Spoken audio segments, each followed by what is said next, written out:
Hi, I'm Lindsey Graham, the host of Wondery's American Scandal. Our newest series looks at Aaron Hernandez, a star football player who shocked the world with a brutal crime. But behind Hernandez's violent actions lay a much larger health crisis affecting the entire sport. Listen to American Scandal on the Wondery app or wherever you get your podcasts.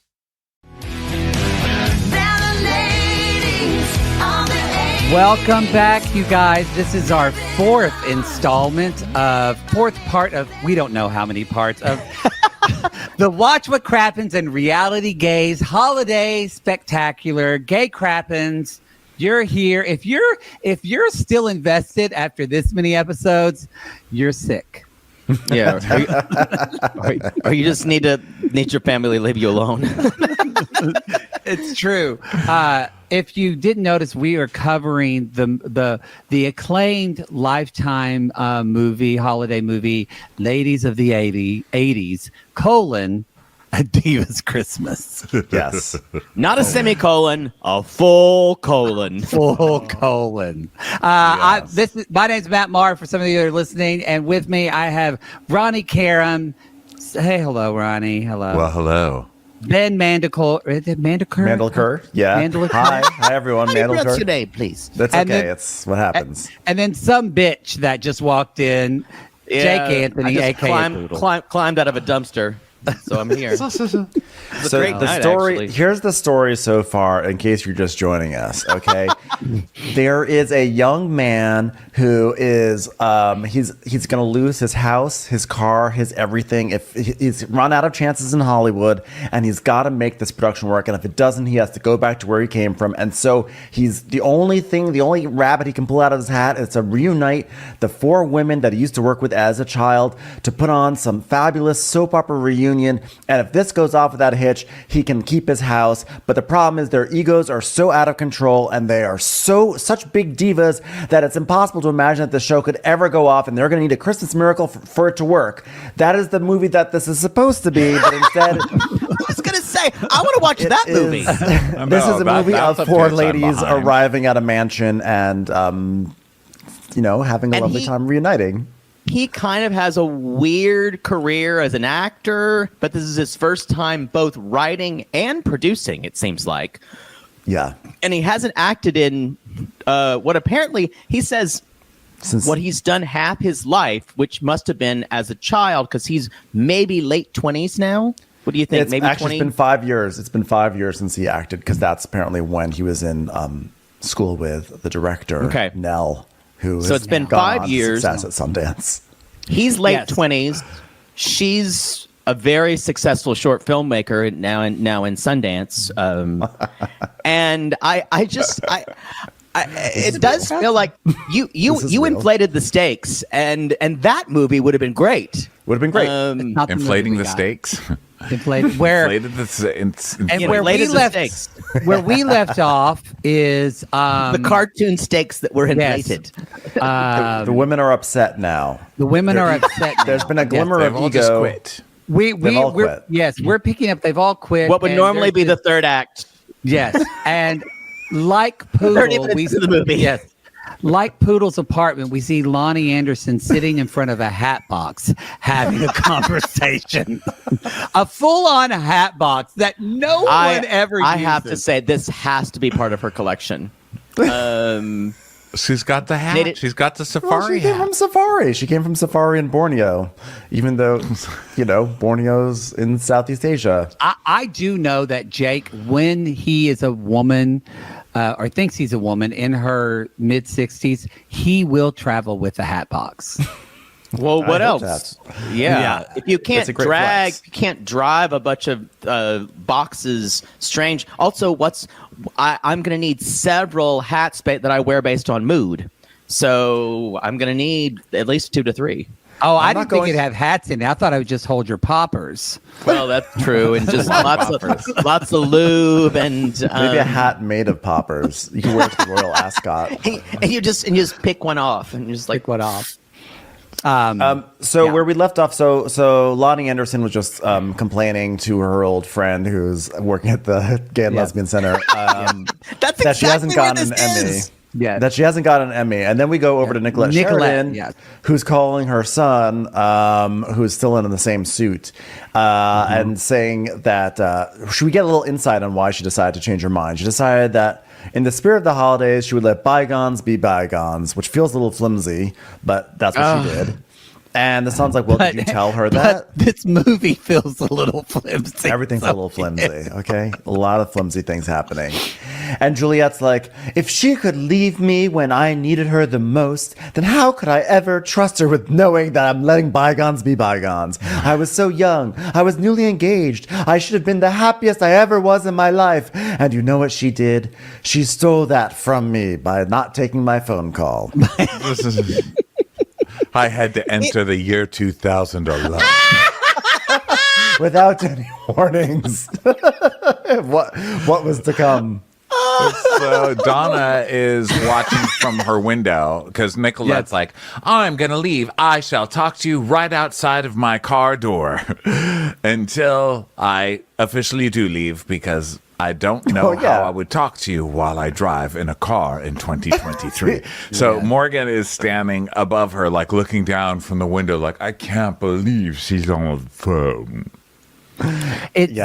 And then they do this weird. You tell the director was like, look, I've been wanting to do this shot forever.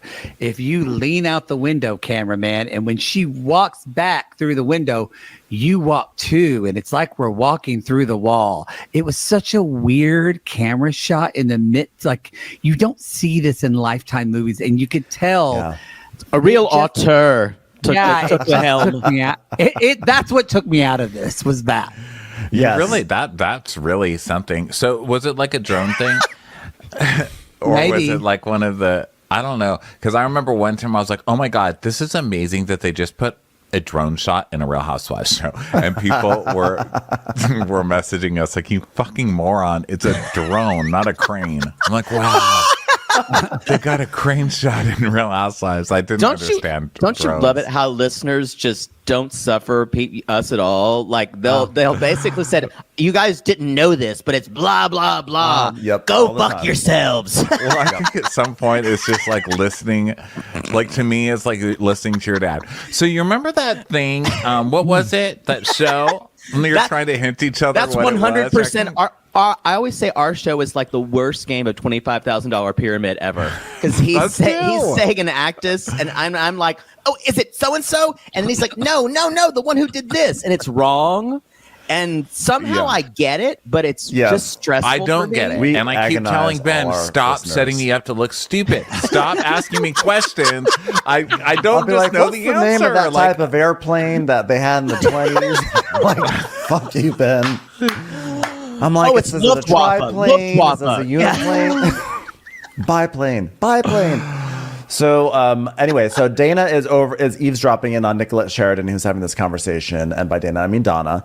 But the thing is that Donna's also talking to her daughter, her real life daughter Chloe, and apparently her real life daughter situation. Yes, and the daughter, she sighs, and the daughter is like, I know that sigh. You both are too proud to have a real heart to heart. And then Donna Mills is like, really? Does she have a too proud to sigh heart to heart? I've never really heard of that specific sigh. Great show. I wish I would have been on it.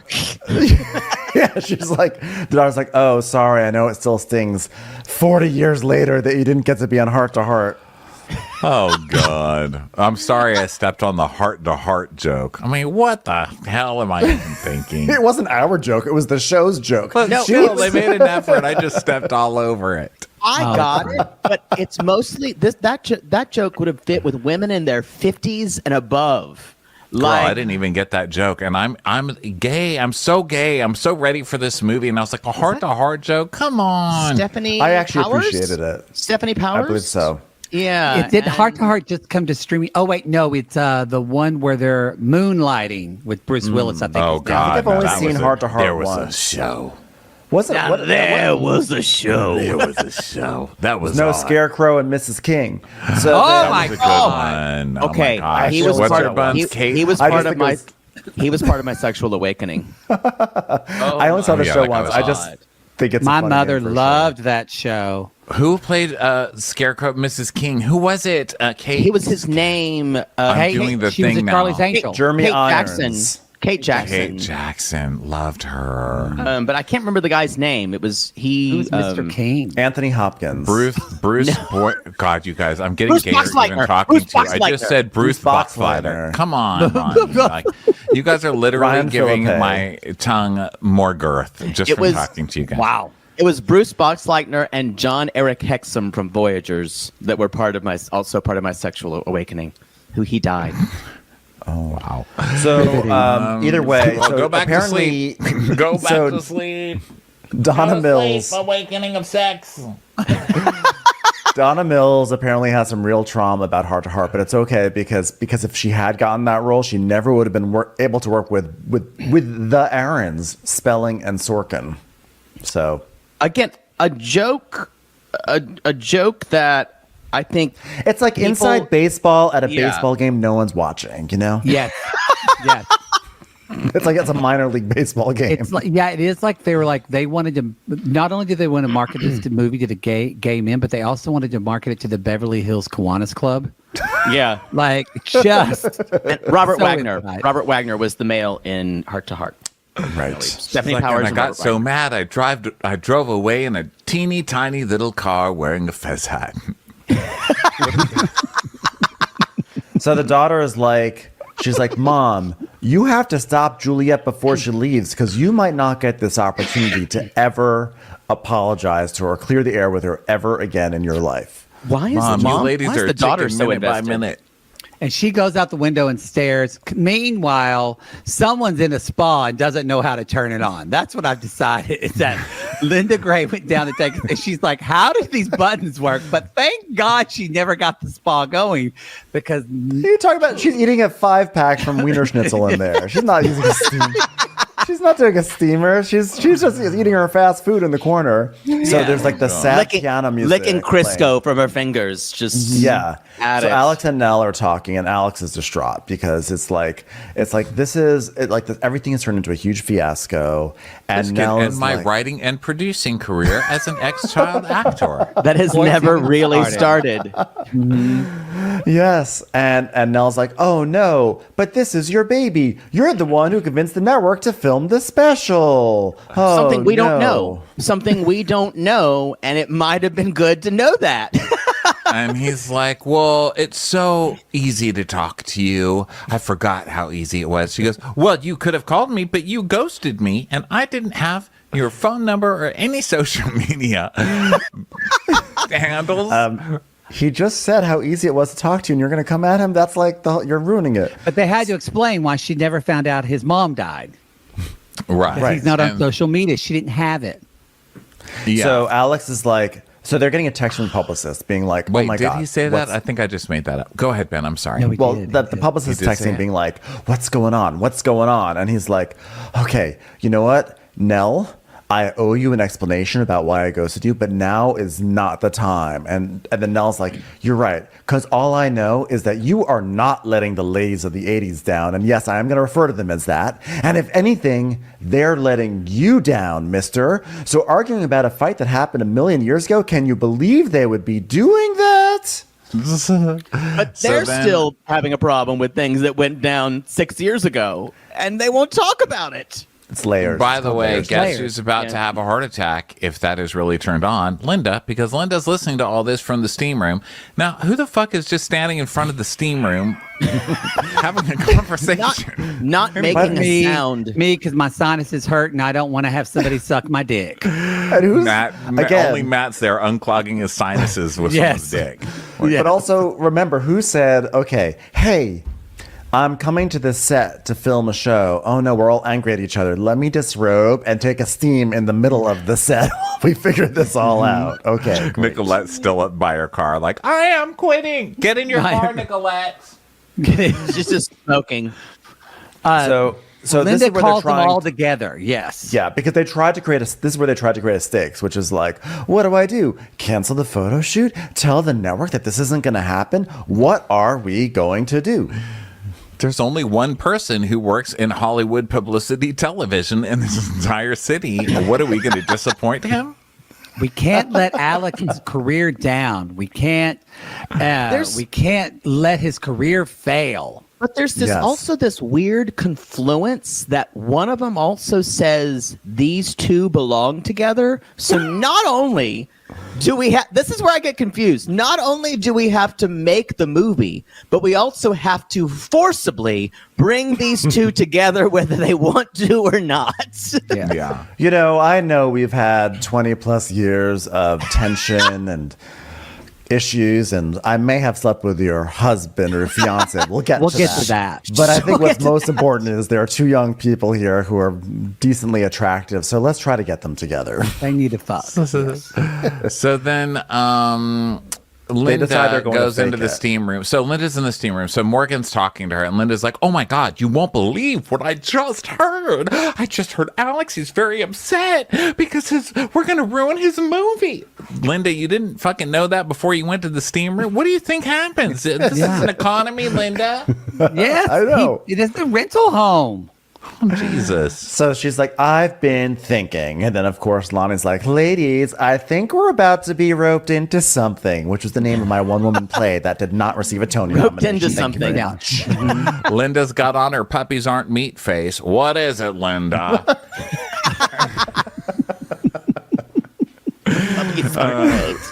And Donna's like, I'm still paying for that rescue of baby elephants from the circus mission that we did. God, how many years ago have we?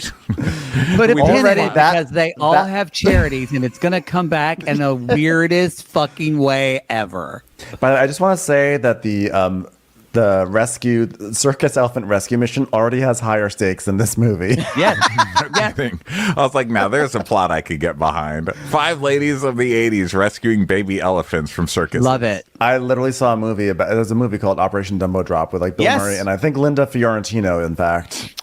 Oh boy, that career. I loved her, and that career went nowhere. She was like Men in Black and then Operation Dumbo Drop.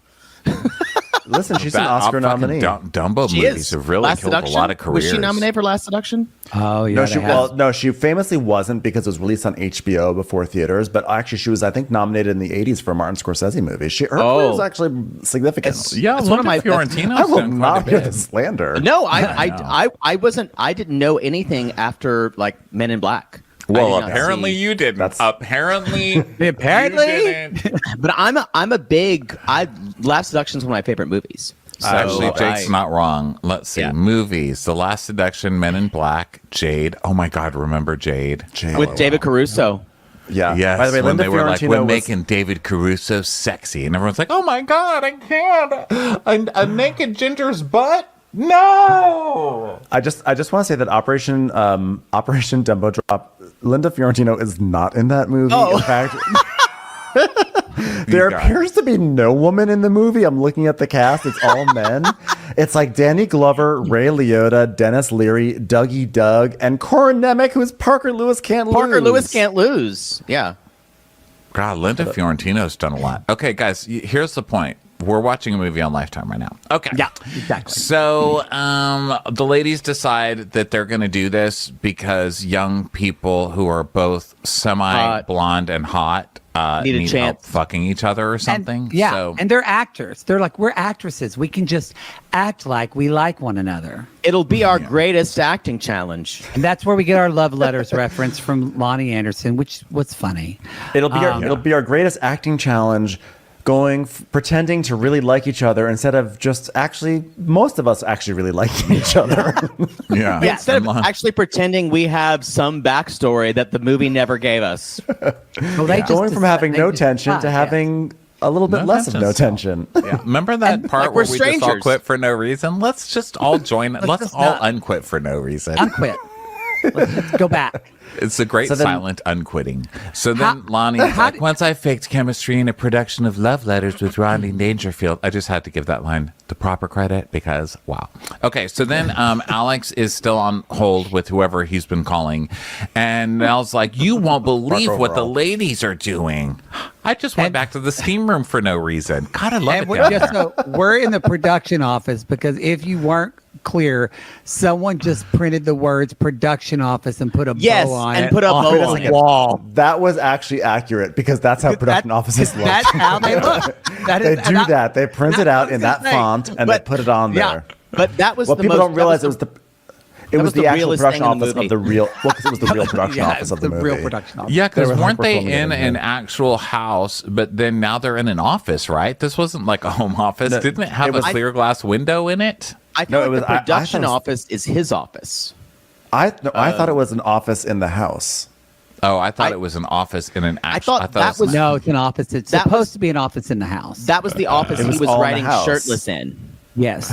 They were all in this house because it was like the apocalypse was happening outside the house. That's what I thought, but then I thought his... It's the only place that exists in the world. Like Alec Mapa and everybody else, they're like in a special other where everyone's safe. This is the Bird Box prequel. So then Nell is like, "You're not going to believe what the ladies are doing," and he goes, "Quintuple homicide." I was like, "Well, now that would be an interesting twist."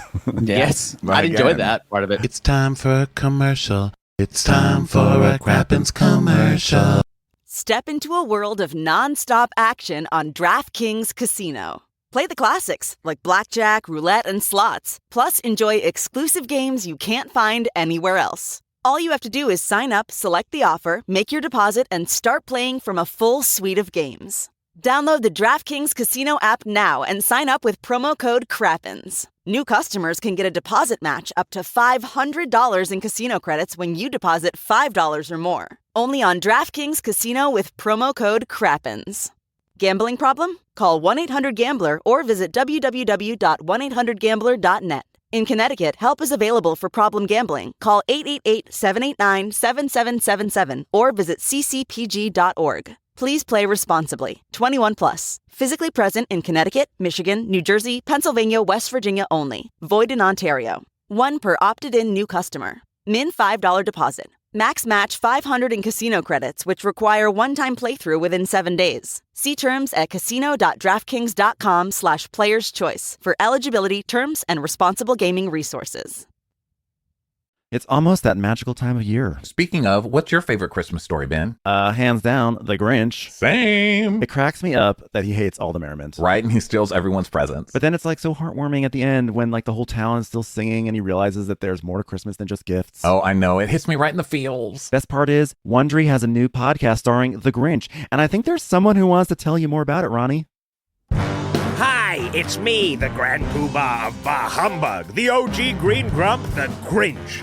From Wondery, 'Tis the Grinch Holiday Talk Show is a pathetic attempt by the people of Whoville to use my situation as a teachable moment. So join me, the Grinch. Listen as I launch a campaign against Christmas cheer, grilling celebrity guests like chestnuts on an open fire. Your family will love the show. As you know, I'm famously great with kids. Follow 'Tis the Grinch Holiday Talk Show on the Wondery app or wherever you get your podcasts. Finally, you're pitching. So then the ladies are coming down and there's like electric guitars playing. It's like, na na na na na. Coming back. It's the montage, y'all. It's coming. Yeah, they're all getting along, and they're getting along so well that Alex and Nell don't even realize they've started to hold hands. The power of 5 ladies from the 80s. Oh my God, I said the together. power of 5 women, former aging soap stars, getting into hair and makeup brought these 2 people into holding hands. I mean, and they I kind did. of look at it and they're like, "Oh my God, we are!" If all And then these they're women doing walked this- in the room, I probably would grab one of your hands just in gay gasp. That's true. But we're I like fags, that they so were it all makes sense. getting, they were all holding they were all doing this photo shoot and we're getting the electric guitars playing. And the only one who had a wind machine on her was Nicolette Sheridan. I was like, you can try to make she finds Nicolette her way to Sheridan it. nice all you want. She brought but her Sarah- fan from home, and the others didn't. She was like, "Sorry, ladies." that she insisted on having someone. They're like, we don't have the budget for a wind machine. Someone is standing there with a blow dryer just on Nicolette. It was Scott Evans. They're like, Scott, can you do us a favor? Get all this blow dryer. I got it. So this is where we get that montage that's absolutely amazing. We're the ladies. This was the best thing in the movie. The woman's voice putting does on a give it show. a lesbian feel, though, like someone who's saying like Black Velvet or like just our ladies. It feels very Wasn't rock. this supposed to be Tiffany? But it didn't sound like Tiffany. I think Sounded they like said Carrie that- Underwood. Listen, they were sexy when they walk, sassy when they talk. Okay, and they're younger than they've ever been. minute by minute. What I was confused about here is right after that, he says, I have to rewrite the script. It is. I'm sorry. Stop, everybody. Jake, I'm interrupting you for the 9,000th time because I have very important news for you guys. It was Tiffany singing the theme song. Was? I feel like this is the best I've heard I saw- Tiffany sound. I Because saw I thought that. Tiffany did country. Sounded like country, right? Kind of, it's like Listen, a rockabilly, yeah. It was written by Steve Dorff and Michael J. and is performed by 80s pop singer Like- Tiffany. I'm dead. Steven, I like saw Steve that in the Dorff, press like release. Steven Wow. Dorff? Wait a second. Are you saying this Steven is Dorff? just Steve Dorff. Dorff. Yeah. Yeah. Because there was Keep one off the time in last my in for life where I was savings. wedged between Tiffany and Steven Dorff. Oh No, wow, there's not. that's called Stop it. synchronicity. That's So for a synchronicity. moment, I was like, "This something weird's happening." I got really panicked there. Okay, Well, go don't on. Wow. just stop. No, Go on. What were you stuck between Thank you, Steven Ronnie. Dorff I and need to Tiffany? hear What more. the fuck? Am I supposed to just go Did- make this did shit? Steven I Dorff be managed. Did Okay, Steven Dorff everyone. smell like cigarettes? Okay, we'll be back Probably. for part 5 of Ben talking. I'm just kidding. Good, man. No, I managed to get myself into the Playboy 50th anniversary party at the Playboy Mansion, That tracks. and so it was because you like love every Playboy B-list. so much. I was like, I want to go to some place where I'll be very sexually aroused, and so Constant masturbation over there, man. Constant. and so there was like tons of these like random celebrities, all sorts of B-list celebrities, but then random people like Gloria Allred and Jesse Jackson was there, and Anna Nicole Smith. Gloria Allred was there. It was so confusing. She's just walking up to people. I'll Talking have to a Jesse weenie in a Jackson. minute. They have Now, a lot have to you talk been about. mistreated? Anybody here been mistreated? Just This giving was out gotta a be. This was card. like 2002, maybe. Or Yeah. maybe 3. And it was. I mean, it was crazy. I mean, this Anna Nicole Smith was alive at this time. I remember seeing her there. The And Dalai I went- Lama. Yeah, and I remember going to the bar, and there was like this crush of people, and I remember being crushed literally between Steven Dorff and Tiffany. So when you said like it was Tiffany as written by Steven Dorff or Steve Dorff, I was like, I cannot believe like That would have maybe it was, been like a fated such moment. a moment. Yeah. Yeah. You were Well, meant I mean, to if you were between Tiffany and Steve Dorff, you could have been like, "What the fuck was up with this Ladies of the 80s movie?" Would have been a more interesting conversation. They like met So- because they're like, who is that gay that got stuck between us? Hey, what's your number? And then they fall in love. That's how it happened. Okay, so now everybody's decided to do this movie, and I put the next scene as Alex skipping leg day again to write shirtless in his boxers. So Yeah. that's So him. we have this whole montage, and during this montage, we've talked a lot about the song, but the things that they're doing is that they are, because this is the photo shoot that they're doing, so they're Right. decorating the tree, and they are making gingerbread cookies Cookies. together. And then Nell and Alex are sitting from director's chairs watching, but like also shoving cinnamon buns in each other's Canoodling. faces. Yeah. They're canoodling. They're yeah. canoodling. I like that they don't have an art department and they actually have to make the props. So, Yes. No, that's true. That's happening. And they're That's a very actually meta- all sat out in the kitchen drying. and, yeah, while and they're they doing actually, this wasn't like fake art direction. Like, no, this was for the actual movie they're filming now.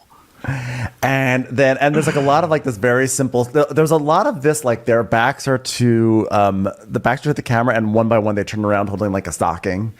Yes. It's a lot of that kind of choreo. And then as Ronnie was saying about the leg day thing, it sort of like settles in on like that they have to like he's decided he needs to like rewrite the script to reflect the good mood in the cast. That they which get doesn't make along sense now. because- Which it doesn't make sense because you're supposed to be writing to the characters and not to the actresses. yes. They're really getting along. I'm going to change this whole film to where they're getting along. What is that? That doesn't happen. You know what? Bruce Willis is totally fine with terrorism now. Let's just rewrite Die Hard to where Or like Like Or how holiday about- party. How about we treat them as actresses so they can actually act and do a script? Who cares that they get along? I The know, concept yeah. of acting It's is bizarre. to do your fucking job. But also just this whole scene, okay, it's like the middle of the movie. Literally nothing has happened that makes any sense. And then the screenwriter, who's writing it as he goes along, decides to write plots. What are you talking about? You shoot a live thing and you go live in 2 minutes. Yeah. And also, why are you in your underwear now? I don't mind it. Well, I was like, oh, he had like a surprisingly really good body, but he's like in a production office, which is in the same house as far as The ladies my are back together. I'm interpretation. taking off my pants. I did thought he the might. skinny I legs. thought he Took was all his naked. clothes. I thought he was did seem naked naked. for a while. He's just I typing thought in his we underwear. We were gonna have a whole scene where she came in and he was holding a laptop in front of his privates. And that would have been like a thing where they went back and forth about. And guess what? That never happened. Like American Also, it's- American Graffiti, but with the pie. Or not American graffiti. Pie. Those were two different American movies. Pie with the pie, yeah. Where, By the way, you they know it's walk gonna be in a on bad Ron, script. Ron Howard naked with a pie on his crotch. You know, it's going to be a bad script. First of all, any writer that has a body like that is not going to write a good script. Thank We you. saw that- Thank you. Okay, Thank first you. of all, let's just you need get to be that out of the way. schlubby. you need to not have abs. Okay, Justice for the slubs. so he's trying to rewrite this scene, and then we're imagining his version of it, and so we see Margot. We're seeing like versions of the soap opera scene in his head. I like this meta approach, but it just never paid off the way I thought it would. Yeah, we should have Yeah. seen more of it. Also, Yeah. didn't they only do it twice? So if you're going to do something like this, do it Okay, in three. Threes or don't fives. at least. Threes or fives. don't even try to apply threes or fives to this. I don't think they had time for more than but two I love times. too that he's like, okay, here's what the plots could be. Maybe it's that one has an evil twin. No. Maybe it's that one has amnesia. No. Literally, those are all better than anything that happens. Go with Yeah. one of those, and this would have still been a good movie. But nope. So then we go to Morgan checking her phone, or I don't know, someone can't sleep and they're checking their phone. So it's time to go down to the kitchen and get a snack. And then everyone's like, oh my God, you're in the Yep. kitchen too? I'm in the kitchen. You're in the kitchen This is- too? That's half the movie is them walking into a room being shot. And then it becomes Reveal that you're a Golden Girls writer without revealing you're a Golden Girls writer. People slowly filing into the kitchen late at night. Okay, Wow. so basically, he just whips out his biggest. This is my biggest trick. Here we are. I know. So Margot goes downstairs, and Lily's there, and Lily has decided to make late night mulled cider because why I cannot. This would destroy my acid reflux. Like, Also, by the way, can you why are they imagine? sleeping on their set? Why are they sleeping on their set? So, Also, they're in full beat, by the way. That's a joke that I don't know if anybody else got later on, where someone said, "We just woke up. Can't you tell?" And they're all like in heavy makeup, and I'm like, "Is this too meta of a joke?" But I thought it was funny. But I realized I don't think it was a joke. I think only I thought it was funny. they had their bedhead wigs on. Yeah. So basically, Lonnie Anderson is down there with some mulled cider. Like that's not just something you just like go downstairs and make. Like that takes some No, time. it's got to simmer for like 30 minutes. She's been there for a while, thinking about all her Emmy losses. I can't. That stuff. No, I don't want hot wine. Also, by the way, okay. Also, how are you surprised by mulled wine? How do you walk downstairs and be like, oh, I didn't realize you were here? Like, it's mulled wine. You smell it all throughout the entire house. That is true. Don't you think there's someone downstairs making mulled wine? Yeah. It smells like someone puked with cinnamon in it.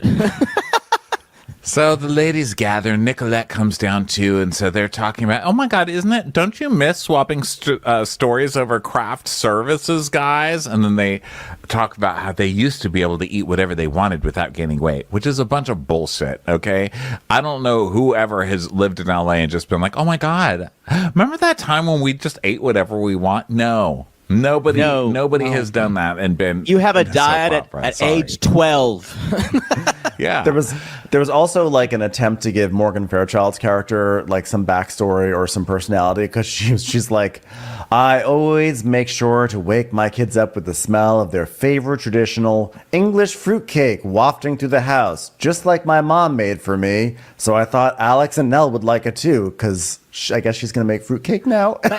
Here's the But it's deal. dropped. We never hear anything else No, it about comes it. back again at the end. It does come back, yeah. But also, why? Because she speaks in a completely American accent. There's no need. There's nothing that comes from this. I think it Right. maybe her parents were English, so I think I that's Morgan what I assumed. Fairchild is actually British. Her parents are actually British. So it's like they wanted to bring that in. Morgan They're Fairchild just was like, making I'd like to stuff up. include This this. is improvised. Morgan but Fairchild's like, growing up as a child in London, I remember the horses and the muffins that my mother would make in the morning. But it makes no sense. Like, I'm just Clip, looking. clop, clip, clop, clip, clop on the cobblestone streets. She was her- actually this was- grew up this in was a- Dallas. She's from Dallas, fucking Texas. Why would they even do this? It makes no sense. No, know this what is it Morgan is? Fairchild. This is her. This is the actress saying, I'm sorry. Before we do the rest of the scene, I was just wondering, I would love to add a detail. I don't know, English food. About my fruitcake is what I'm childhood. seeing. Why don't we add that Yeah. into the script? Nicolette Wow, Sheridan's like, looking at I her- smell gingerbread cookies. Get me a fucking blow dryer over here right now. So anyway, girls, let me tell you why I've been mad this whole time at Donna. Because she never returned my call. I'm like, that's it. That's it. Literally, that's it. She never returned her call. I would have no friends left. Yeah. It's so confusing. Oh yeah, because they're all getting drunk, right? Because she tells it because they get her drunk. So there's like a drinking montage, right? And then she says this whole thing about like, she starts saying like, oh yeah, like back in the day, I was a bit of a party girl, and Studio God, 54? More like the limelight. So she was a club kid. She knew Michael Alec. And she was like, that's a little bit before my time. The rest of the cast was like, bitch. I went to the limelight and an arena. The other club kid places. I Me used to and go to James St. Splash. James. Didn't we have an arena in West Hollywood? Yes, Yeah, not that the was Gay for and Lesbian that Center was- now. That was for the Oh. Twinks. Yeah. God, we just arena kept coming was back for to the- that gay and lesbian center. We do. they literally Everything turned goes back to it. They converted it into the Gay and Lesbian Center. I or never part of went to it. twink Yeah. stuff Like a- because even when I went Because twink you were stuff, too old. even when I was a twink, I think I just had not a twink face. I don't think you were ever a twink. I was think I was never. a- I hit 40 at like 7 years old, and I've stayed there. I'm glad. I don't think I would have wanted to be a twink. I was a twink before I had hair on my face, but I was always an 88-year-old woman inside. So it was only on the outside. So Juliet says that like after being ghosted, she was a club girl, but after being ghosted, like the way like she dealt with it was just pouring her energy into work, and she just would work and work and work. But there was always something missing. But no one wants to hear this. I was hoping to keep it private, especially from the blonde who shall remain nameless. The blonde. There's like 3 other blondes. I know which Could one. you be more specific? Which one is not specific enough? And They Jillian. really needed a redhead in here. She's like, the one with privilege. And Margaret could have done this. And Margaret would have been great here.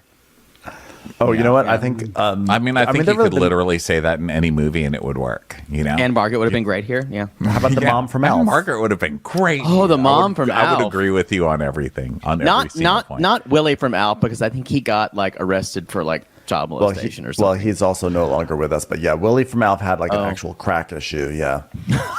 Alf, what are you Yeah, doing? let's leave Alf alone. Yeah, let's. I feel like Wait, what if Alf were in this? He's like, I'm a lady from the 80s. he's like, anybody want some old cats?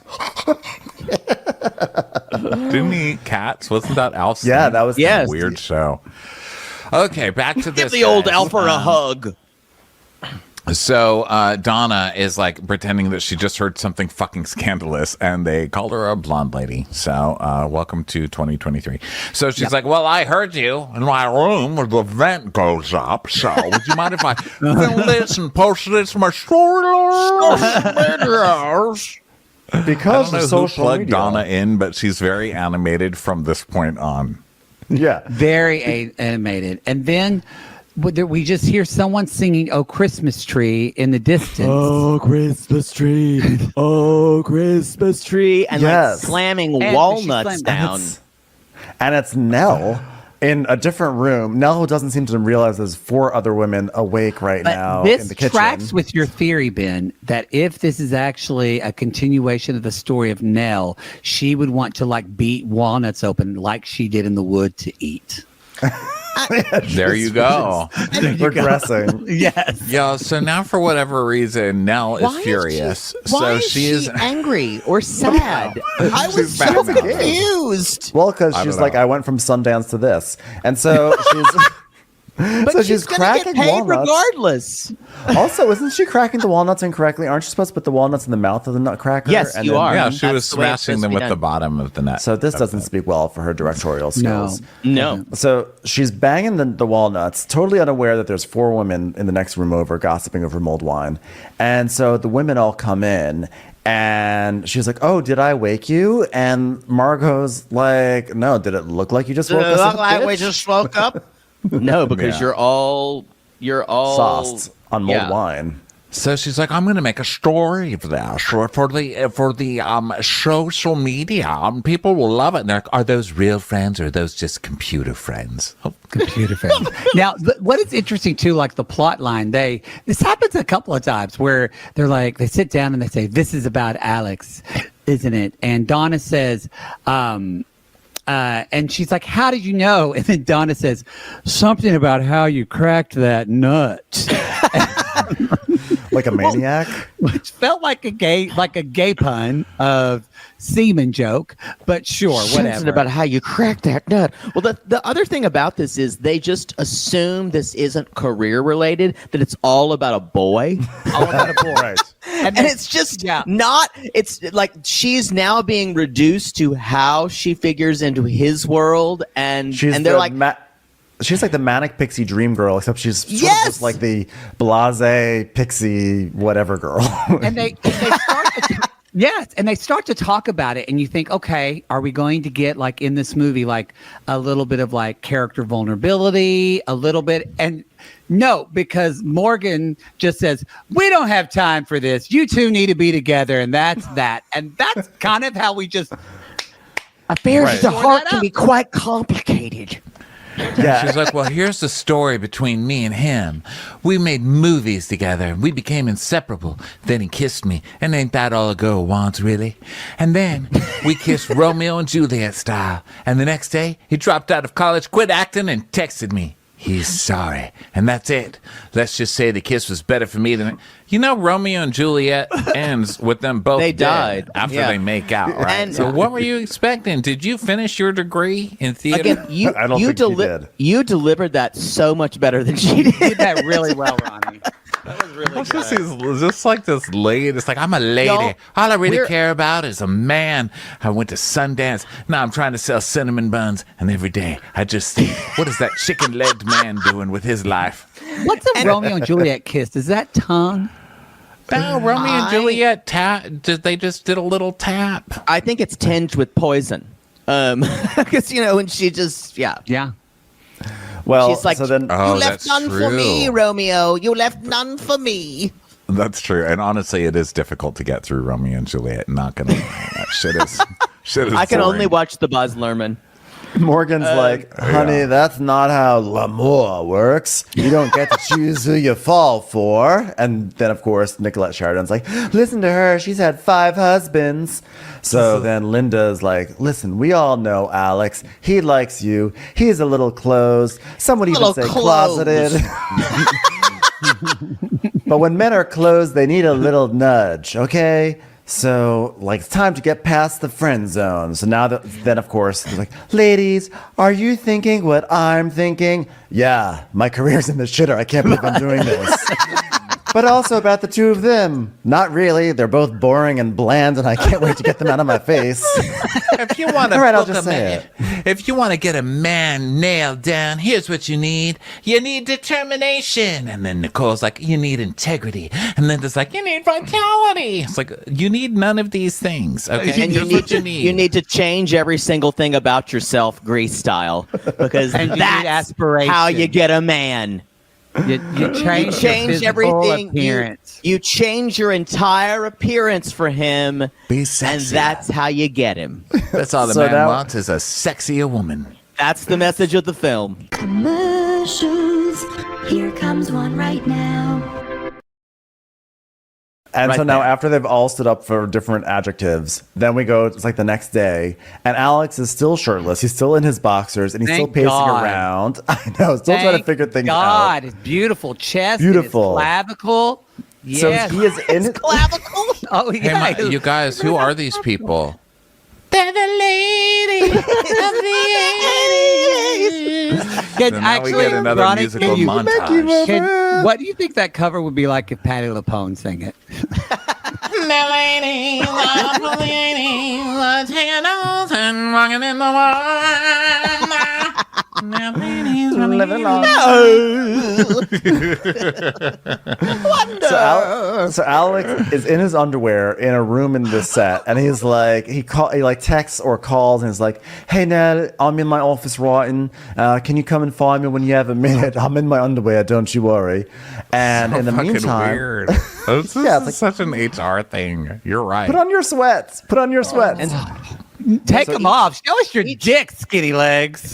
So then the Thank divas you. all stand in a line because it's time for a makeover. So when it's time for a makeover, Not just if a y'all have- physical one, a personality makeover too. They do a it was shot diva eye of, for the straight guy. of all their shoes, and then you just see her Converse, and you're like, meh, tomboy. Yeah, this is like My Fair Like- Lady, where all of these ladies teach her how to be a real lady Yeah, for the this man. is Like, can't hardly wait, but 40 years earlier.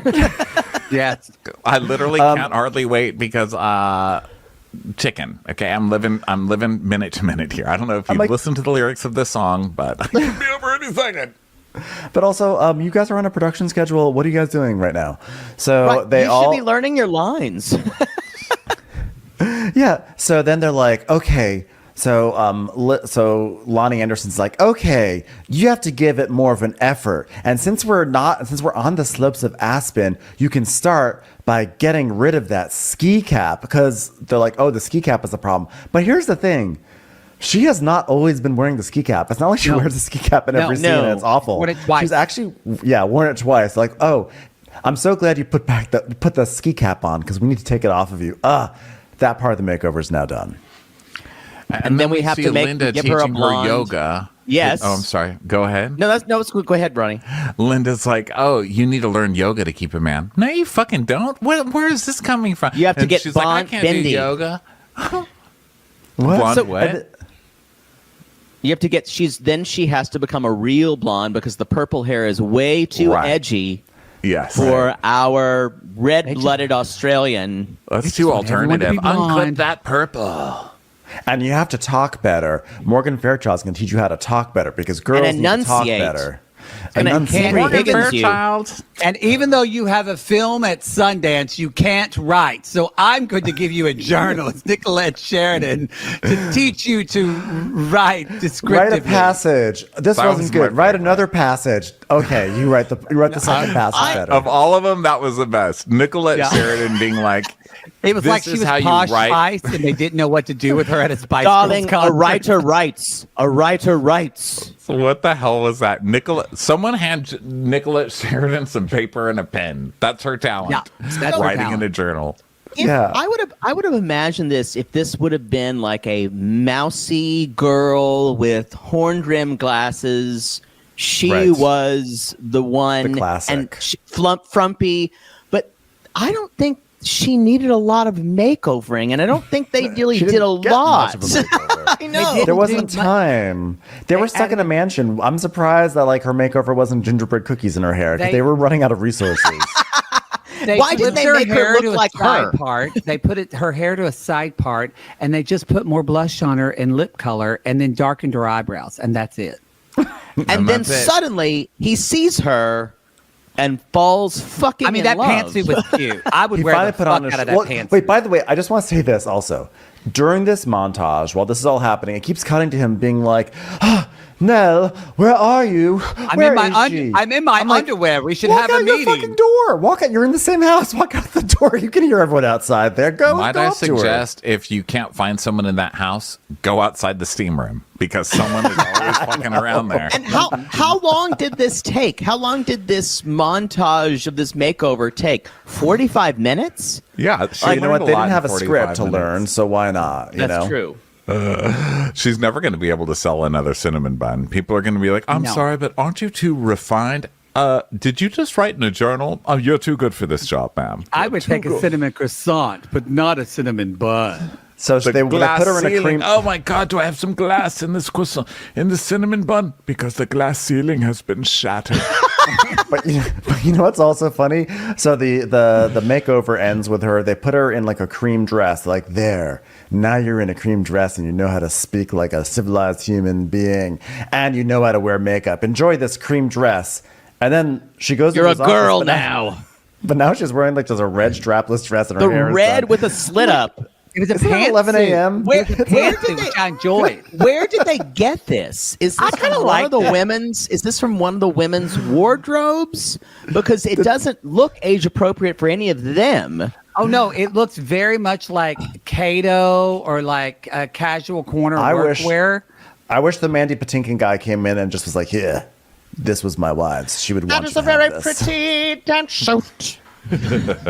I liked it. It looked like something Jake Finishing would the wear. suit. It was from Cult Gaia. Jake, I feel like Jake has looked good in that before. No, Jake would wear that. I would wear that pantsuit. I do really well with things that are off the shoulder because of my creamy alabaster shoulders. But let's not forget that. I guess did this happen all day long? So was he in his production office all day long in his That's underwear what waiting for him to show I up? was- that's because what I now was she's in an unclear evening about. look. I was like, is it? Because I was under the He impression it was went like in there 11 last a.m. night and he never came out again. He is now the next day. He has been He's on up all night Chatterbait. in He's his on boxers, Chatterbait or what? and Or now not Chatterbait. but- He yeah. never left. Jerking he off never with left. guys. So now she looks beautiful. He comes out with a pretty. deal Does for she- Nicolette Sheridan's flip your like hair new to the jewelry side? line. Oh God. So she comes out. So she comes to the production office finally in a makeover. And he's of course stammering, and he's like, It's like, oh my And God, he was- she's so womanly now. What do I do? And she's like, sorry, too late. I'm going to have a conversation with the only other person on this show, the guy from the television. Which Bye. we've never heard from. No. But he's not really on the show. He's just exposition for the audience. Too late. He's hotter than you, so I'm gonna go see him. Bye. It does feel weird for the black male to be taking away It's like the sexual, heroin. like Yes. the sexual threat. That yeah. Yeah. So Nella's like, so she's like, yeah, I'm gonna go. I have to speak with Tommy because he's gonna interview them, and he's from Hollywood Tonight, and he asked if we could grab a bite, and I was like, yes, that way we can talk freely. Talk freely. To coordinate an interview, be like, the interview's gonna start at 8 p.m. What I'm so do glad you I'm need? able to say that What in do you private. need? What do you need privacy that we need to be able to talk freely? It's like an Entertainment Russian Tonight. secrets? Yeah, it's like an Entertainment Tonight interview about that you haven't, by the way, you haven't done anything to direct this film. Have we seen Yeah. this girl do There's no prep. anything as a No. director? No. Literally nothing. She hasn't even called like go. I mean, she hasn't said, Yeah. okay, we're going to No, rehearse. I- All she's done is like crash nuts and complain about a boy. Yeah. She's got terrible gaydar, by the way, if she's dressing up like this for Scott Evans. Thank you. So then Yeah. Alex is like, let's be okay. So then Alex is like, so we know that this is a terrible thing to happen in their love story. An ornament falls off the tree out of nowhere. And he's like, that was our hero ornament. That was the exact match from the original show that the daughter gave to her. Which What we've am I gonna never do now, heard Maggie of Stinkin? before. Which we'd never heard of before. Which- couldn't we have brought that up when she gives you a star in front of the tree and you could say, this looks good with our hero But ornament? of course, he's just transferring his frustration onto the ornament Oh, he because he is. realizes Because he's been edging that- in his office for all night. Yeah, no nut. It's No Nut November. Nell, he's had all this time for Nell. Like he missed his chance with Nell, and now Nell is about to go out on a date with the gay anchor of an infotainment show, and he might lose her forever. So And he gives him an aggressive fist bump. Yeah, so Alex is like, can we talk, please? It's important. It's about work. It's about work. And she's like, going on a date with somebody that's not really a date. And he's like, but you, what do you do? What are you going on a date with him for? You can't mix business with pleasure. She's like, I'm a woman now, and I'm gonna make you jealous. And he's like, oh my God, it worked. And then Tommy shows up in a Porsche, like, yeah, you thought I was just for exposition. Guess what? I'm a plot complication. I'm a real person. Where did they go? He says, they go to Mr. Chow. We're going to go to Spago. We're going to go to Nobu. So now it's like the next day. We're going to go to Stoop Plantation. We're going to go Dorsia. We're going to go to Dublin's and Miyagi's. So now it's the next day, and there's going to be a press junket, okay? And they're talking, and this press junket's with Tommy, by the way. And they're all talking, and they're excited. They're talking about how they're excited to perform live and everything. And Nicolette Sheridan's like, oh, and by the way, what's exciting about this is that we get to see audience response as it happens in the chat rooms. Oh my God. And in case you want to be part of one of those chat rooms, be sure to update your username in the iCloud, and you'll have full access. This is where I threw down my pad at this point. And a chat room? So they start doing this thing. So they're decorating a Christmas tree and taking pictures, right? That's their photo shoot. And they start using like popcorn to decorate, which is hilarious, in a house in Malibu. They're like, you know what? We need some popcorn strings. So they do that. And then they have to still cast the houseboy, which, by the way, the show tapes in 5 minutes. And they're like, you know what we should do? A casting. So all these hot guys come in to do a casting. And wow, this show's going great. So now they're going to do a table read. They ordered by the way, they had to order them off something. I didn't think the casting, one guy was shirtless. They all should have been shirtless. And also, none of them were that hot. Well, I mean, what budget can you expect? The director showed up in a cinnamon bun truck. True. Well, by the way, and let's not breeze past the part where after the press junket ends, and Tommy is like leaving them after they tell a very stirring story about how they all met during a snowstorm during a garbage strike in New York City. That then Tommy has to leave, and before Tommy leaves, he like goes up to Nell and is like, I'll text you later, and good luck with the show tomorrow. He says this to Alex. He's like, good luck with the show tomorrow, buddy. Should be a good one. And then he like does like a fist bump on his thing, like, I'm gonna fuck her. I'm gonna fuck her behind your back. Girl, and I'm gonna take video of it and send it to you. What the hell This is what I kept wanting to happen, and it should have. Why wasn't there a fight in the middle of the interview of the two women fighting, and they land in the pool and fight?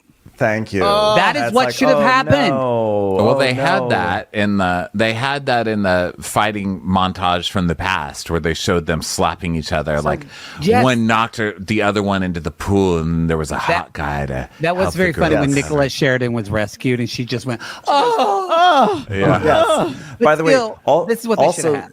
Also, in the backstory of that they tell Tommy, the backstory when they're talking about how they first met, because they first met during a snowstorm, apparently Morgan Fairchild made them a British fruitcake. Because that brought them together. So that was the tie-in, just so everyone's wondering. That was the piece that came back. The fruitcake. Is a British fruitcake that different from an American fruitcake? Girl, please. It's more sophisticated. Don't make a drier sense so. of humor. It has. I'm not looking up fruitcakes because you know I'm about to. I've still got Linda Fiorentino open and I'm browsing.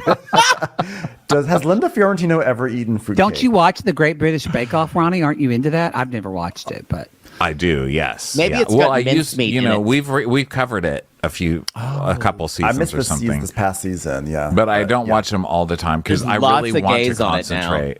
Yeah, I love that show. I love all the backstories.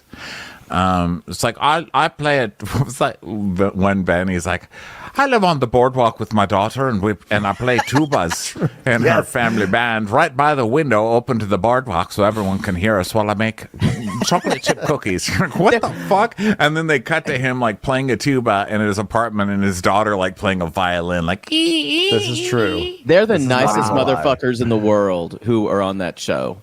Yeah, they really It's so are. good. So But anyway, yet there's more drama on that show, I bet, than this movie. Yes, you're right. Sorry, continue. So either way, Tommy is very menacing when he leaves. And then Nell, and then Alex is very threatened. And Nell is like, first of all, we're just friends. Are you dating now? It's like, I can date who I want to date. And he's like, but I'm your boss. And she goes, not in my life. And he goes, I didn't mean it that way. Well, what other way is it? You're her boss? I don't know. And she goes, well, what do you mean? He goes, I just mean that if we have to work, like maybe you should focus on the job and not on Tommy. The person who's give us publicity for our the person shitty met live show that I haven't for written. 10 minutes. And then like a 13-year-old Nell said, you're the most confusing person on the planet. Ugh. And then the ladies give her a thumbs up, like, yeah, she's doing it right. She's pretty now. She doesn't have purple hair, and she just made him jealous. So she's like, oh, I have approval. That's a classic move is jealousy. That's always going to work. So then she turns around and she's like, and maybe you should ask why you care so It's more much Debbie. anyway. It's more Debbie, yeah. Your voice is getting more and more hillbilly, like in the He's mountains. talking a little bit like Southern, but it's a little bit, your dentures don't work. Ashe, ashe, ashe. So now we're in rehearsal, and Morgan Fairchild falls down a staircase, but it's just a stunt double. And then this is like silly stuff. The houseboy auditions happen now. The random muscle guy comes in. Honestly, I was not opposed. And everyone's just like getting ready. Like for the first time, they're actually acting like there's a show to do the next day. And Wait, so now where was it when Morgan says that good line? Where does she say? I love where she says, "Oh, when the guys come in for the casting," and Morgan looks at the camera and goes, "Wait for mommy," and it was disgusting. It was just foul. She was like, "Want to try some traditional English cake?" Yeah, it's like she almost said, "My lips are wet." Like it was just There's a lot of good new fruits for my fruit cake. God bless. Morgan Fairchild deserves a muscle man in her life. She does. So one of my friends was her assistant for a while. I need to ask her. What? Yeah, one of my friends. We had a long time to drop that bomb. I just thought about it. Yeah. Steve Dorff. By the way, Stephen Dorff. Steve Dorff. Yeah. Steve Dorff. Stephen Dorff. Okay, so now they're having rehearsal on the stairs, and Nicole's like, "Well, listen, as I was developing our product in underdeveloped countries." And, what is this scene? I've listened to these lines. Okay, I don't even remember. I think they this got happening. really tired. They got really tired. At the This very end. I They're think like me us too, at because the I end don't of even the know show. what We're this just note all is. winding down. Yeah. So Donna says, decorating the house together after such a great meal just feels great, doesn't it? And Nicolette goes, it does. As I was developing our production in our product line in underdeveloped countries, and Linda goes, thankfully, helping those less fortunate is part of our mission statement. And Lonnie's like, Mother, be careful. Oh, this is a rehearsal of the lines. They're all standing. Now I remember. They're all standing in a line up the stairs. Yes. Saying these lines like they're facing out to the audience. Mother, be careful up there because of your fear of heights. This is great. By the way, that girl who just spent all that time dating and getting pretty, this is her direction. I just want to show you. This is a Sundance affiliated director here who's like, stand in a line and say your lines to your mother up the stairs. She had no guidance at all. Yeah. None. It was this is the guidance of a director who spent all her day doing a makeover instead. That's so true.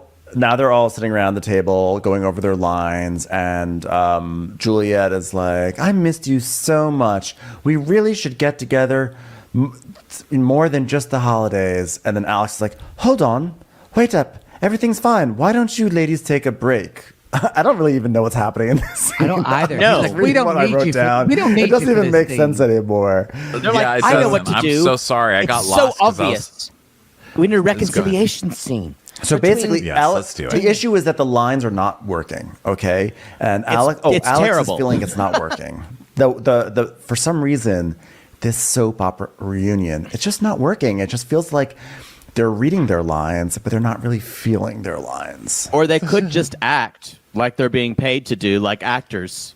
Nell's They're like, not people. yeah, Nell's like, we need to make them realize that deep down, they really care for each other because the audience totally wants them to get together. Meta, meta, meta. Again, it doesn't matter if actors fucking hate each other. They just go to set and do what they're supposed to do.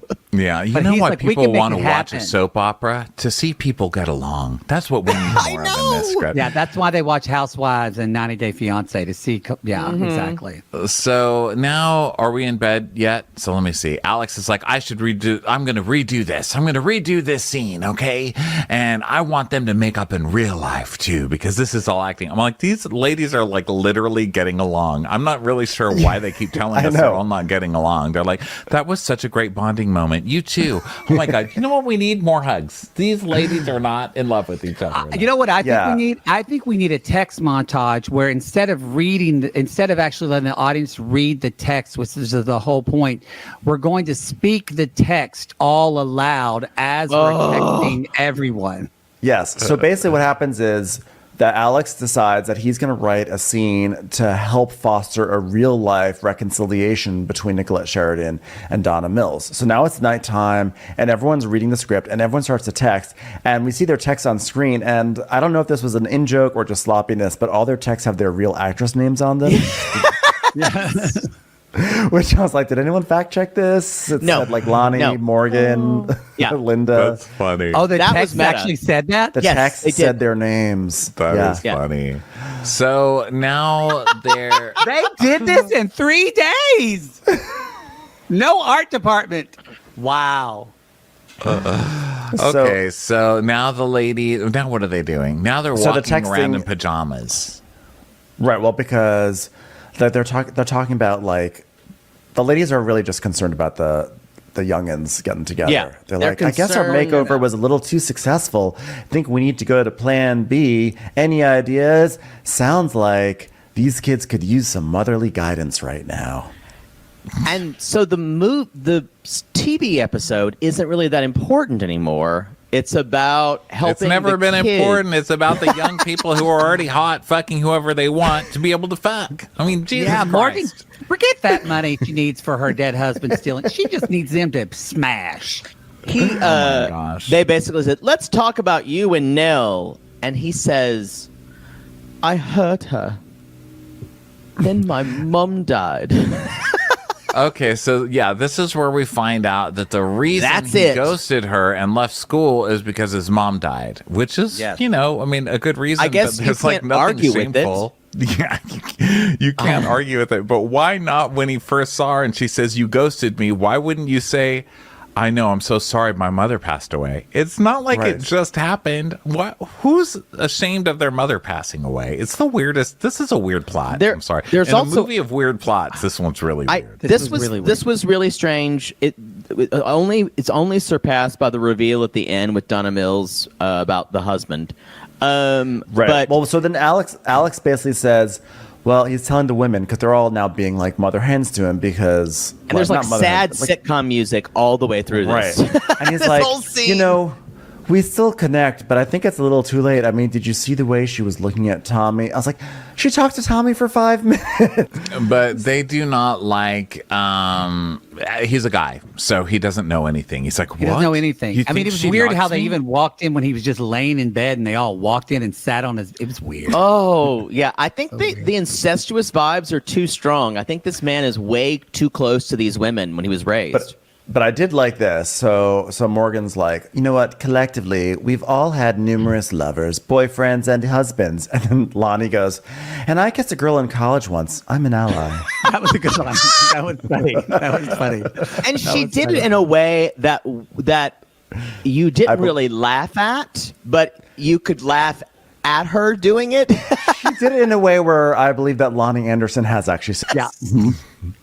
Yeah. So Alex is like, well, I guess I'm going to get advice whether I want it or not. Let me have it, mummies.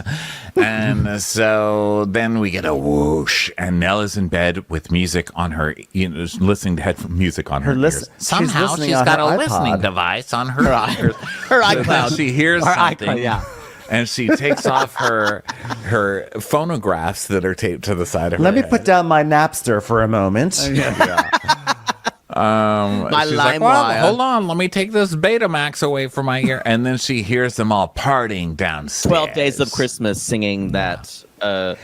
Well, they're all singing it, but they're singing it on social media too because they have their phones out, because this show is like what I love about movies written a lot of times for Lifetime and Hallmark is that there's a lot of like, isn't social media crazy? As if social media hasn't been with us for 18 years. Like we're still not used to it. This is so weird that we have to be on social media. So they're all singing 12 Days of Christmas, and then Nell does that thing that happens a lot of these movies where she stands in a door frame like a few feet away with her arms crossed and just laughs like, amazing. I think I'm falling in love with this guy. And is he, and because he's looking, is he like drunk at this point? Because he's looking like he's having a good time for the first time. And I don't forget, assume he's very closed off. He only has 3 social media followers. Which also, means he's got his mom back because apparently nobody knew that his mother died. Nobody in his life knows that his mother died. Nobody knows, and these women are like his mothers. Again. Right. So he goes, "Oh my God, you're the best quasi-mothers a child actor could ever ask for." So like he's found his mom's again. So like, "Oh my God, this is great." She's like, "I don't want to interrupt that." So then it's later. Big scene next. This is Big huge. Scene. Linda. This is the Secrets and Lies climax scene. Yeah. We see Linda bent over, hunched over. And we're like, what is she doing? And she's like, "I'm your mother, darling." That's what I wanted from this. I wanted someone to say, like, we're actually sisters. You're actually my child. Yeah, all of that. that would have been so that. satisfying. Needed that. No, Instead it's of just Linda my mom eating, died. eating some. It's Linda's eating some Slim Jims. pretzels. That's the big. Like, that's the like big. he plot left here. her. He ghosted her not because his mom died, but because he thought they were actually. He found out they were actually related, and then Morgan says, "No, you weren't related because I'm actually your mother, and your Right, I mother thought that took was your gonna adoption." Like, happen. this is what we needed. I actually thought that was going to happen. And that's very soap opera. Like that's very and none of that happened. We get the worst reveals and the most boring. And reveals. it all happens in this scene. This is like the big reveal scene, right? When everything comes loose. So Linda is snacking, and Lonnie Anderson walks in and catches her, and like, "Oh, what are you doing?" And Linda's like, "Oh, I was just looking at this box. My name is on it." And Lonnie Anderson's like, "I know it is, bitch. Those are my gifts to everyone. You were supposed to wait." And she's like, "I'm so sorry." And she's like, "You know what? You're like a little kid on Christmas morning. And is there something you want to tell me? What is it? What's going on?" I love snacking. I can't help it. I'm not really as healthy as I pretend. I'm a fraud. Is this like her Tracy? Sticker, but I also eat pretzels. It's like, what? What is It's this? like Plot. we find out this is her Tracy Gold moment or something like that's what. Who would have been great in this? Did anybody know, by the way, in this entire movie, that Linda's plot is that she is a health guru? I didn't get that. I mean, I knew that she was a vegan and stuff. The book? It was hinted at about she wrote books. You had to read the title, and it was in a terrible font, so it was difficult to read. But what she said the whole I didn't know time, she was like a diet guru. I well, thought the whole she was thing. also, Go ahead. I'm sorry. No, I was going to say, like, her whole issue is she loves snacking or whatever. And then Lonnie is like, "Listen, you're just a normal human being who's just being way too hard on herself and honestly opening up her gifts before everyone else is here," which is kind of a bitchy thing to do. It also makes it seem like that you can't eat healthy and actually eat pretzels. I know. I know that pretzels are my low-calorie weird. food. I literally buy pretzels and like count them out. Like that's my thing that I can eat. That I feel like the binaries that guilt-free. exist in this movie confuse the fuck out of me. So Linda's like, "You know how exhausting it is to live up to an image I created of myself, an image that I've only just revealed now in this movie, and everyone thinks I'm so damn good all the time, and I don't know how Gwyneth Paltrow does it." That was. I'm glad they dropped. I'm glad they dropped a good reference, G-Pal. yeah. And So then Lonnie's like, "Oh, chasing an impossible ideal. I hear you. Is it not our flaws that make us beautiful? In fact, I've been toying with the idea of doing a completely new look. Would you like to see me take off my wig in a way that no woman naturally Camera takes off her wig? pans. She takes her hand up and then puts fingertips on the top of her wig like she's doing a posture exercise. And then it cuts away. Cuts away. Because God forbid you see her actually do it. And then when we it see cuts back, the she's gray just wig under her wig. Which is totally a Party City wig. She's like, I'm wearing my Emmy Lou Harris wig. And just the fact that she goes, you know what, these ideals are impossible. You guys just had a 10-minute montage of changing the girl to be better for a man. Yes. How are you really going to lecture me right now about? And it was, and they all said, "Oh my God, you're so brave." You're so brave from removing one wig and replacing it with a different wig. Well, and in fact, Nicolette, Nicolette comes in and she's like, "Oh my God, I see a gray hairline or whatever. You can be my spokesmodel. You're going to be our new spokesmodel, our new campaign, because we're catering to older women now. Like, and I'm when's like, that ever happened? And I'm like, she is already on Survivor. She doesn't need the work. Morgan fucking needs work. Make her your spokesmodel." So then Donna Mills comes in and goes, "Merry Christmas, everyone." They're like, "Merry Christmas." She's like, "No, I'm doing a cameo." No, Sorry. I'm on cameo right now. So That it's made fine. me laugh only because we've all had to do cameos at the last cameo. Cameo's in trouble, by the way. Are they? Cameo's in trouble? Oh yeah, they're all cameos in trouble. And I had to explain cameo to my mother, and she was really confused. She's like, "Wait a minute, what? These people don't even know you. Why are they paying you to talk to them?" Yeah, and then she said, "Well, if I paid you, would you call me more?" Oh, You're like, "Yes." So Lonnie's like, "Hey, yeah, Donna, $20. you're just in time for gifts." And Donna's like, "Swag from the network." And Lonnie's like, "No, snacks from me." From me. And she's like, "So I found these fabulous chocolate-covered pretzels in Solvang when I was doing Celebrity Chef, and I thought all you guys, because they're really sweet, but also a little bit salty." Salty? I'm like, the pretzels don't need a backstory, okay? They don't need a backstory. You don't need exposition right now. I got you pretzels. We don't need this. Pretzels. I got a pretzel. There was We don't so even much. need to know There that was it's so so bad. It doesn't make much sense that they're fucking dialogue in this movie that went absolutely fucking nowhere. So then Linda goes. So then Linda's like, "Oh my God, I ate everyone's pretzels. Sorry, guys." Well, guess what I learned? You made me realize that perfection isn't necessary.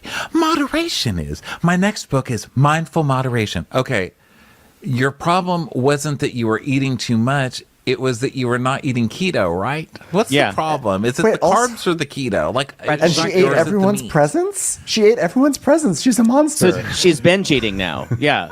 Tracy Gold. Or Dana Plato. But also, R.I.P. there's a whole house Dana full Plato. of food. Why are you eating the fucking pretzels that have people's names on them? Craft service. Listen, The director has a truck outside with cinnamon rolls. And she goes, "Finally, we don't have to worry about what we eat." So Juliet's like, "Okay, well, Linda's gone down a terrible path. So everyone, here's a cashmere scarf." Everyone's like, weird. "Wow." So Nicola, and by the way, Nicola did not even bring them cashmere scarves. She goes, "Look, everyone, I'm sending you one of these new I have a things that picture we of got these. online." Why? Who does that? What kind of gift is Tons. that? What do they have to go fill out their own information and use their credit card just in case, just to verify their address? Fucking But this is the best. This is the Nicolette. best one. This is the best one. Margot going, "All right, everyone, here's my gifts, my jewelry." And she takes off all her jewelry and she's giving them. They're like, "No, too much." She says, "Don't worry, it's not expensive. It's all costume jewelry." I'm like, "So you're just I've been wearing it for shitty ass years. gifts." No, did Here. you feel like I Here's actually some thought used underwear. is this Your jewelry put more effort into costuming than this entire production staff did on this movie. Yes, and I feel Here's like some she was Cuban gonna say, zirconia. "Take my jewels because I'm dying."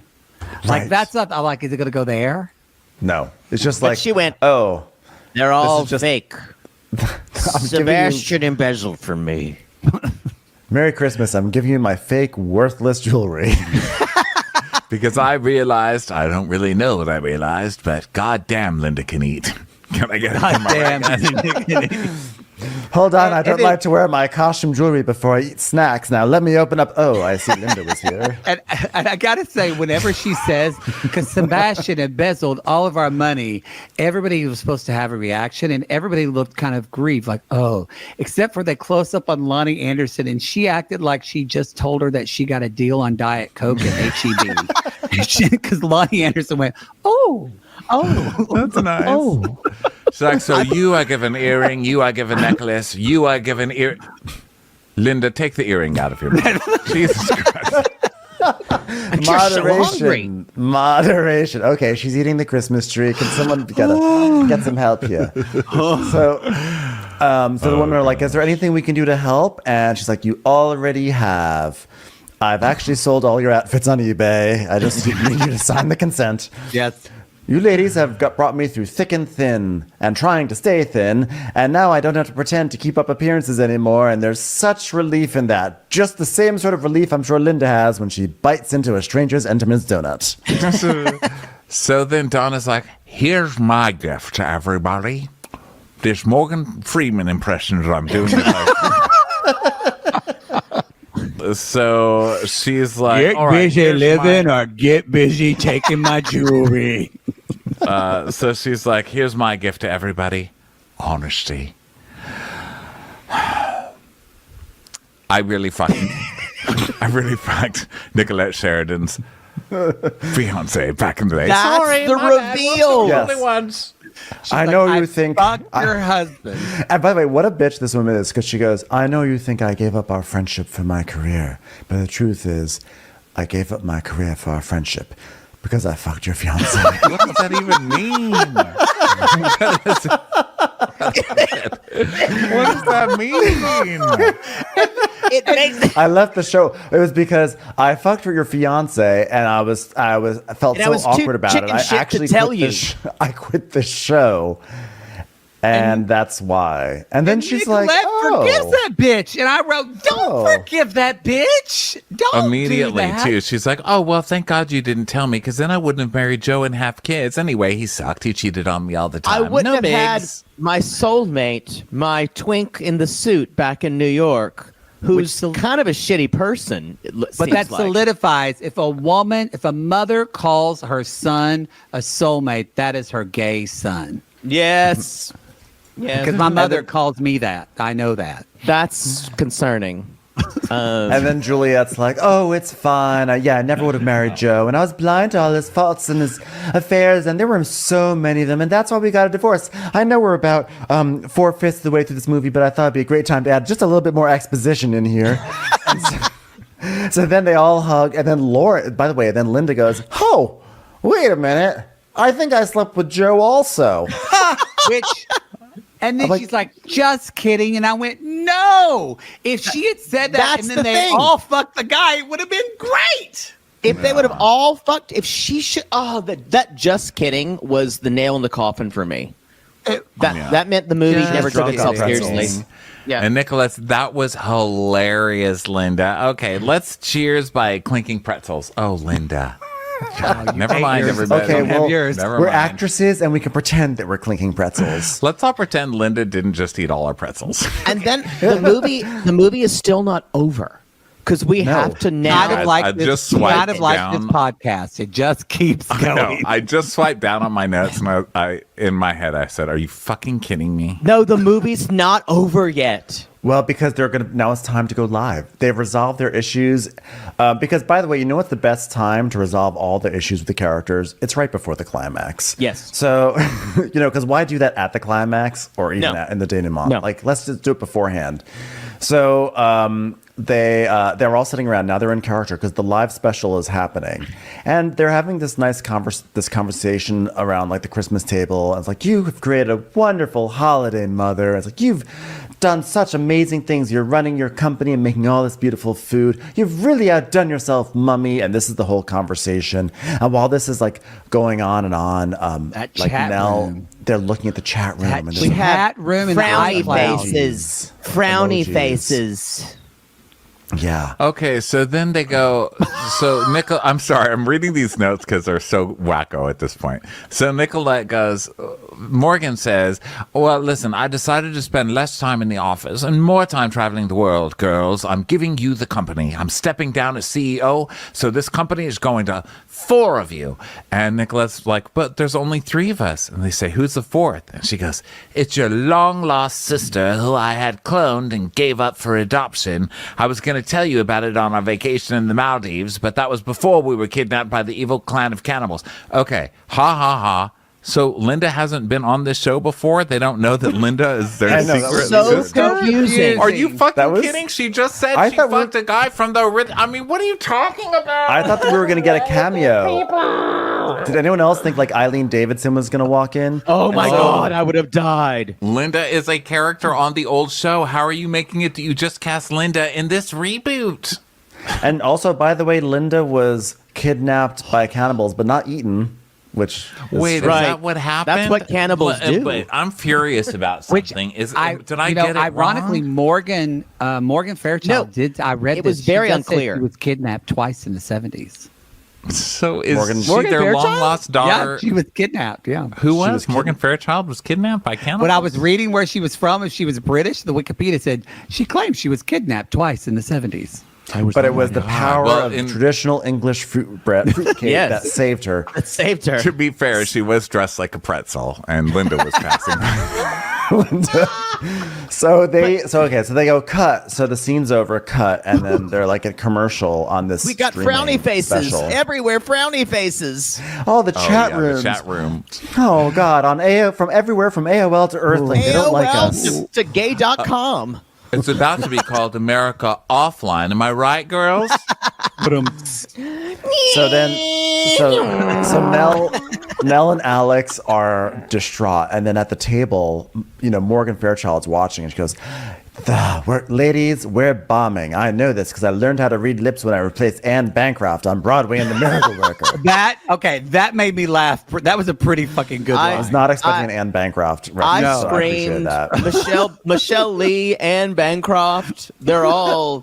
You could see the bones of something in here. Yeah. That was destroyed Yeah. by someone. That's what I'm telling you. I think that this was funny, and then they killed it. Network. The network neutered it, like you said. Ron. I agree. Yeah, because it seems like there's funny things that they Which is just funny completely because the erased. Golden Girls airs continuously on Lifetime. Yes. Maybe it's Hallmark now, but it's all the same. Well, either way, Morgan's she's like, you know what? The people, they don't want a love fest. They want a bitch fest. I'm glad that the movie realized this about its characters, but didn't realize it about give it to in the last actually 10 minutes. in the actual movie itself. They figured it out at the end too, and unfortunately, they had already shot the whole thing. So they decide that bitchiness means putting pies in each other's face, because then the rest of this is just them going, "I hate you, bitch," and then they put pies in each other's face. Because they go off script and start pouring was gonna gravy on say- each other's wigs. So, in any world, this would just be improvising and going off script. You'd never get hired again. Yeah, But they're doing such a great job, But they're going to win over everyone. Remember I don't think before that- how they couldn't eat anything because they were shellacked because they were props, but now they've just got Now plenty they're of real. whipped cream pies sitting around to hit each other with. But also, this is not. I was like, this is not bitchy. Like, well, bitchy, we want people to be like, oh yeah, what about your 4 abortions? Like that, that's what you want to hear. Yeah, That's what I want to hear. Generally speaking. It's just it would Ben's definitely. just bringing our previous fights into this. What about your 4 abortions? At least I never had 4 abortions, Ronnie. At least That was didn't actually go from down. Shots of Sunset. At least I haven't had 10 abortions like you. I will say, the argument ends there when you call out abortions. I think What so. was- Yeah, I think so you've this was- officially won in the most losingest of ways. Yeah. So then they start basically being snarky and mean to each other, and then it's But just no like teeth. a It has no pie. teeth. Yeah, it's sort of like the actresses are all actually kind of reading the lines too slowly. Like it has a cheap aftertaste. It is. just like you, and they pick up the pie slowly, and it's just like, again, we that watch The gay. Real Housewives. We know how quick this stuff has to come. And they Yes. know it's coming. They know that they're going to be a pie in their face. And they always seem surprised when the pie is coming at their face 3 inches away. And they're like, oh, how could this have happened? Again, I think they thought this was going to be in slow motion, so they all were trying to do it in slow motion. So then all of a sudden, the instant reaction in the chat rooms is it's They the smiles love it. coming It's faster than the amazing. dial-up can provide. Okay, and Nell and Alex high five. This is a success, and even though I would say it's a Christmas miracle, except it's not snowing and nothing Christmassy is happening. Nothing Christmas-y No, about it. Or miracle, really. We've abandoned Christmas completely in And this then storyline. afterwards they're cleaned up, and Linda just says a line I've never heard before, how original, of saying, they liked us. They really, really liked us. And Alex So is now like, it's time to gather for goodbyes, right? So Lonnie's like, well, guys, it won't be long until we gather in the Virgin Island for our girls' trip, which we're going to take in the Virgin Islands together because we're friends now. I have gray hair. yeah, for Which we our talked Valentine's about Day during a girls break. trip. Yeah. But it's also for their foundation, y'all. Don't forget about the foundation. Diva Foundation. The Divas- Diva Divas Foundation. Foundation. Yes. Which has the most obscure tax avoidant mission statement I've ever heard of. Yeah, it's focusing on underserved women of a certain age who could use a little help from women who know what it's like. And that's it.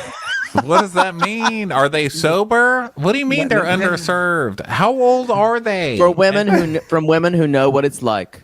As Morgan Fairchild.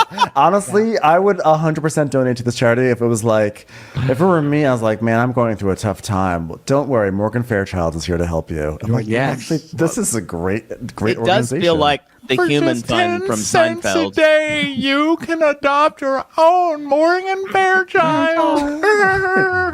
So they take a big photo together for social media. Alex takes a photo of them and like, Merry Christmas, and he's like, okay, I got it, I got the photo, and they're like, now go get her. Go get her. So That Nell's lady packing combed up. her hair for you. Wedding bells are dinging. Get over there, stud. You would think they would add at least some sort of like urgency to this, like she just got hired to do something for Sundance, and so she has to leave town. Right. So, like, if Nope. he doesn't say this now, that's it. She has nothing to do. She's has literally no- just going through the couch trying to find change to put gas in Yeah. the fucking cinnamon bun truck. exactly. Go back to her, her truck uncle, and sleep there. No her fucking uncle is like, thing. "Where's my truck? I have a business." Yeah. So Yeah. she's packing up, and he's like, "Hey, this is." Oh, so she has the. Sorry, she has the Christmas topper, and she's like, "This is for you. It's a keepsake." And she's like, "Thanks for the gig, Alex. Like, maybe we'll do this again in another 5 years." yeah. That's my passive aggressive way of being like, "Thanks for not calling me." Thanks okay? for not talking to me for 5 years. And he's like, "Hold on, I want to show you something that I managed to do in the past 2 minutes." Okay. And they, When was this done? It wasn't. There's been no time. maybe Again. maybe they should have shown the divas doing it. Like this would have been a thing for the divas. to put all That their would have been powers okay. together. You know? When was the time where he saw her? When was the time where he saw her like, oh, I should I think get I back think the with her? live show ended 10 minutes ago. I think that's Yeah. the time frame we're looking at. So then he goes up to her and like they go outside and the pool is candlelit and there's lanterns everywhere and it's romantic. And she's like, "Oh my God, Alex." And he's like, "That kiss 5 years ago, 3 months and 6 days, our kiss, it was epic. Romeo and Juliet epic. The kind of kiss that makes you want to pretend to commit suicide so the other person commits suicide and then you really commit suicide." And then you mistakenly kill yourself, and then you have to kill yourself anyway. So then This is like such a weird turn of phrase. He goes, yes. "When I left, I didn't ghost you because I didn't like you. I left because my mom actually ghosted me." I left because my mom we died. not use the terminology ghosted 'Cause when we're talking about our dead When siblings, she died, family part members. of me died. That's going to live in my head, kind of like, what's that line, Jake? You always say, Magda just exposed her nipples to the chart. Magda just exposed her nipples to the chart against, and I'm still trying to give a positive feedback. Aisha. Why? Listen, if you're trying to win over the girl, don't be like, "Sorry, my mom died." And when she died, part of me died too. What I'm trying to say is, I'm consumed with grief. Will you kiss me? And they kiss, and then we hear da na na na na na na na na na na na na na. Hey, I'm Scott Evans. I didn't fuck anybody, man. I'm gonna wrap up this movie without the actual characters in the movie. I'm gonna be the last thing you hear in the movie, and I'm a lower level character. This was so weird. Yes. This was to me the most disorienting thing. And do you think that they filmed his things before, his like little scenes before they finished the movie? Because this is what was confusing in the beginning when they said this show has been canceled, and I was saying like, well, we were all saying like, when was it canceled? 5 minutes ago or 10 years ago? It's because how they phrase it. He goes, guys, he's like, America, the network is not only reversing its decision to cancel the show, it's going to stream it live now. You don't call a show canceled that was on like 20 years ago. You know It's not. guys, canceled show, Friends. It's a show that used to be on. You don't uncancel a show. Like, you reboot the show. It's weird. Yeah, they didn't even say reboot. And like, it's going to be the first reality soap opera. Do you think based Lifetime off of felt like they felt like boomers wouldn't know what reboot means? Like Perhaps. watching this, maybe? I think in the beginning it was like this was like the season finale of the show or something. Like they did this show and then they were going to do this as one last hurrah before they canceled the show. It was supposed to be the series finale, yeah. Right, but Yeah, then that's they what I changed it to be like, well, it hasn't. Listen, it couldn't have been recent because we'll make this kid the child who starred in this show. Okay, that makes more sense. It's like they're just making it up as they go along, and nothing really this is came together. airing Christmas Day, and so many people watched a show that aired on Christmas Day. Especially a soap opera from 30 years ago. Yeah. Like, wow, gather the whole family around. Let's all watch Lonnie Anderson on a live. I know. And then there's this very important part where he goes, we are so happy for them, especially for Lily Marlowe, who is a shoo-in to nab a well-deserved daytime Emmy for her brave, gray-haired performance. I can't think of a better way to start Close the movie, that can arc. you? Close that but it's not character closed arc. because we don't even know if she's nominated and or if she actually won. We just know there might be a chance she closes the arc. Her gray-haired turn pouring gravy on Morgan Fairchild's How head. brave. I mean, I don't understand how that's not getting an Emmy. A daytime Emmy, no less. I don't know how, if there were Emmys for podcasts, how we wouldn't have gotten an Emmy for covering this for 4 hours. Listen, there Four was and a a lot half. of ground to cover. An hour for every diva. Well, I guess also. So there's 5. There's 5, but 4 that 'cause were originally going to be in it. Before they you know, originally, before the feud, or after the feud. Yeah. Well, that was something. We're like, wow, I can't believe this terrible thing. We're like, let's talk about it for 97 hours. This was the worst one we've done yet. This is the worst. Okay, by far. that makes me feel better because I texted Jake when I finished the movie, and I said, "This is terrible." I kind of liked it, but I thought about it as just from what it was trying to do because I despised Holiday. Holiday because, was terrible. Yeah, but this was on a different level because it was just completely But Holiday illogical. looked like a movie. It looked like a real movie. Right. Yeah, and it had Frances Fisher. And then this one is just like, it was just barely concerned with Christmas. Like there was no... Right. Like they literally did not even make it snow when they kissed outside with the lanterns. Be like, oh my God, it's snowing in LA. Like they didn't even just do any of the stupid, cheesy things. The goals were very They just meager. did fake snow and showed the interns again, or whoever was. It opened with them blowing fake snow. So why didn't That they would've been show a them in the great fake button. snow? Yes. Something. But I guess this was. I think you're right that this was a COVID thing, and they probably there was literally nobody on the set except the ladies. Probably. I really do think this was mostly shot on iPhones, and we just got. We got what we got. But at the end of the day, it was really good seeing all these ladies. And as much as we talked all of them, I mean, that's pretty love cool all to of see all them. those ladies. And And by the the end, I song thought is they were great. doing all great. I actually want to say, except for Lonnie Anderson and her not great moments, what these women did with this dialogue, I thought was pretty great. Morgan Fairchild and She was Donna great. Mills killed it.